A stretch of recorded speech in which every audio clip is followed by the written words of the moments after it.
If you are watching this video, you made it. Yes, you made it into 2024. And let me start off by saying thanks to all the subscribers, thanks to all of you guys who have been engaging, in the comment sections. You all made 2023 a very good year for the Island Gaming with J channel, and let's make it even better for 2024. So thanks once again for subscribing and showing your support.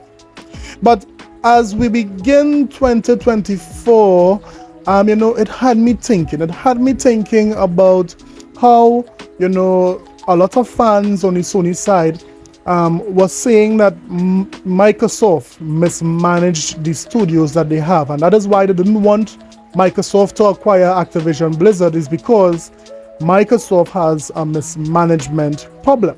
Of course, we know that not to be true, because we would have seen how well Xbox performed in 2023 when it comes to putting out great, first-party content, with the exception of Redfall, of course. But if we was to take that same microscope and shine it on Sony, what would we find? If we was to look at the underbelly of Sony, would we see roses and daisies, or would we see roaches?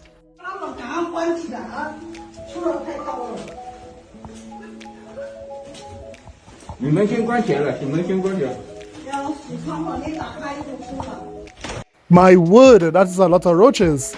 Let's talk about if Sony has a mismanagement problem.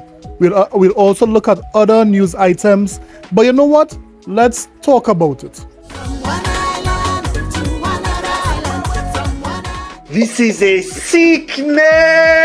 Let's get it. Let me just start off by saying, if you are living in Japan, you should be heading to higher ground because of the massive earthquake that just hit Japan. Please get to higher ground.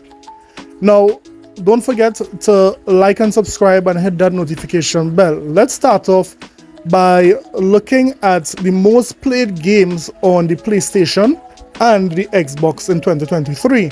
So here is the list for the most played games on PlayStation. So the most played game on the PlayStation platforms are Fortnite, Call of Duty, FIFA 23, EA Sports FC 24, Grand Theft Auto 5, Rocket League, Diablo 4, Elden Ring, Apex Legends, and Genshin Impact.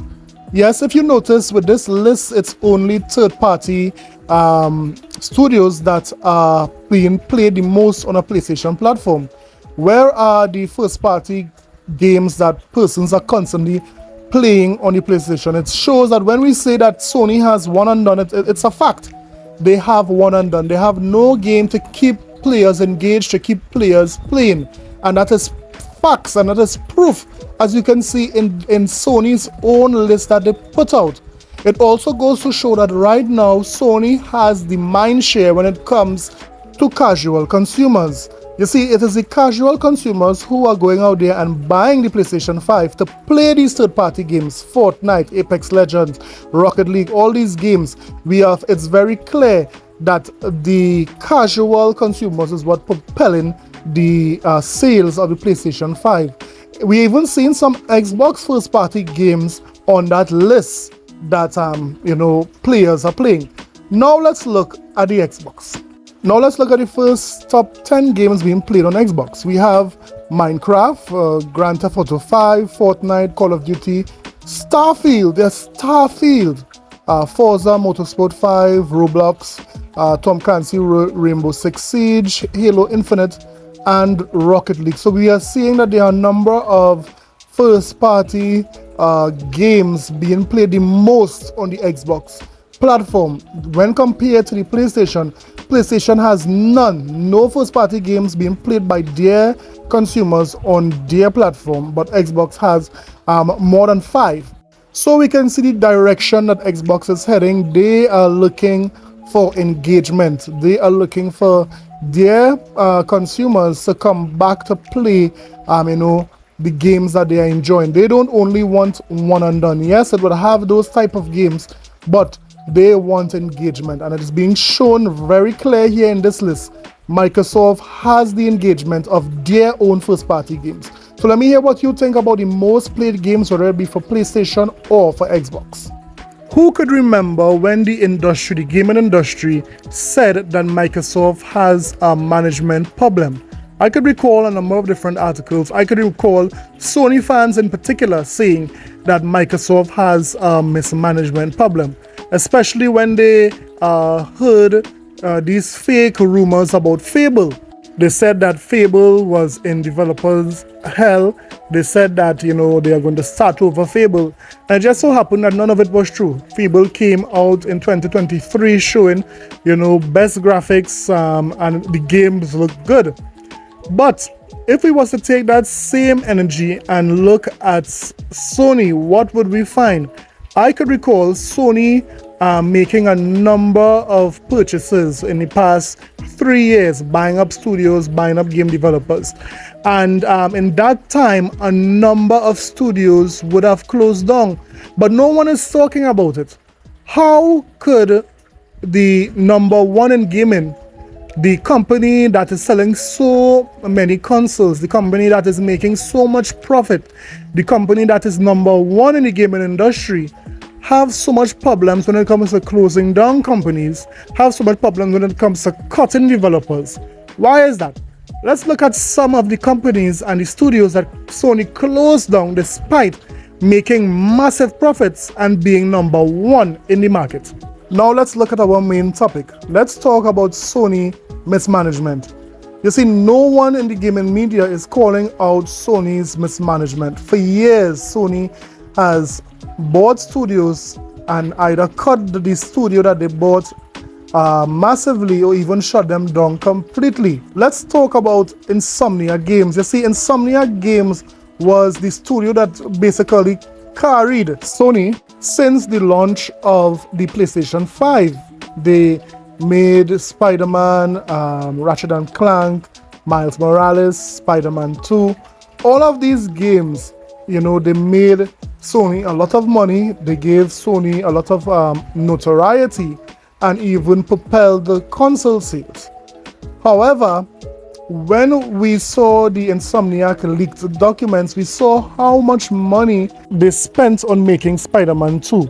We saw those leaked documents and it was $390 million. Yes, close to $400 million they spent just to make Spider-Man 2. The question is, while you were playing Spider-Man 2, was that game feeling like $300 million, close to $400 million game? Let's be honest with ourselves. Did it?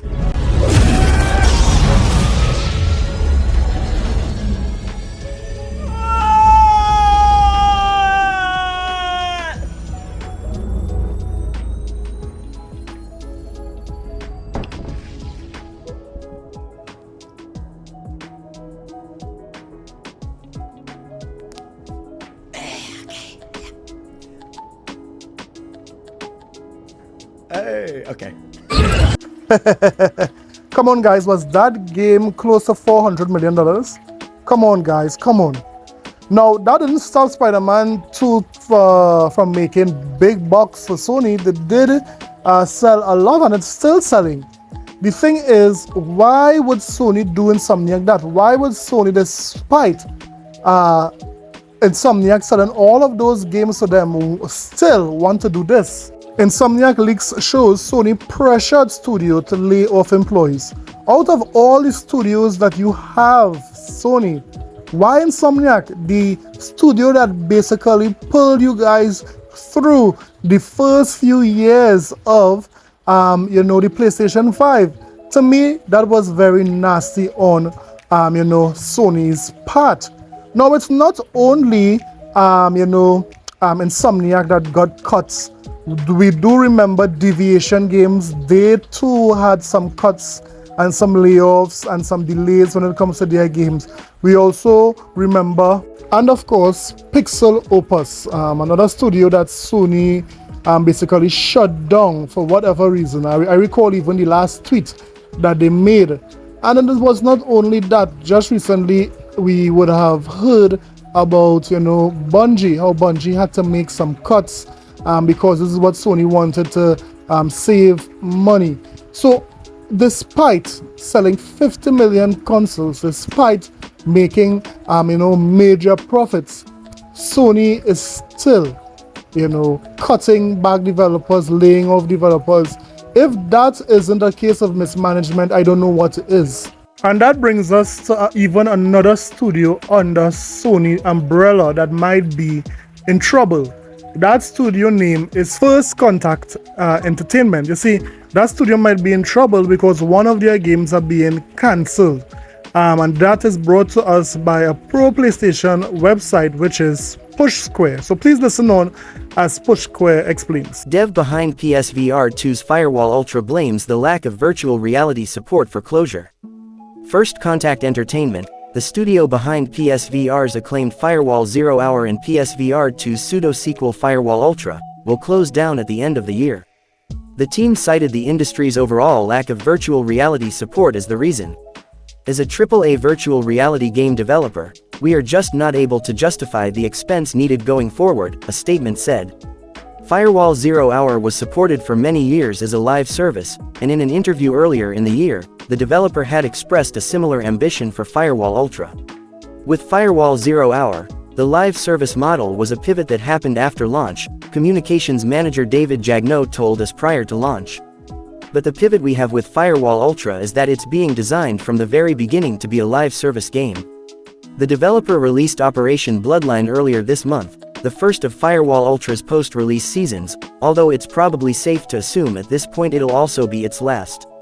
We'll try to contact the developer to find out what the future holds for the release, and whether its servers will remain active. We are a team of fearless innovators willing to push new technologies to its limits, the developer's closure statement continued. I am extremely proud of the team and grateful to our investors, our partners, and of course our community of dedicated and passionate players. It's been a wild ride. Thank you. While the original Firewall 0 Hour attracted a sizable community and a lot of praise, we found that its PS5 successor had fallen behind the curve. There are certainly the bones of a good game in here, but with the streamlined gameplay experience and limited content roster, frankly we just kept thinking about the better VR games we could be playing, we noted in our review. So there you have it, another studio that might be in trouble. Why they might be in trouble? Because throughout last year we have seen what happens to studios that does not perform under Sony. We know that Microsoft is not like that. There are many of studios that did not perform at first, but because Microsoft stuck with them, they end up, making profit, turning their disaster into something that could be profitable for Microsoft, but not with Sony. Sony is quick to lay off workers, cut staff, and even shut down studio. So this studio have to be very careful because Sony is watching at them, and today is their game, tomorrow it might be their studio, and that's just the facts.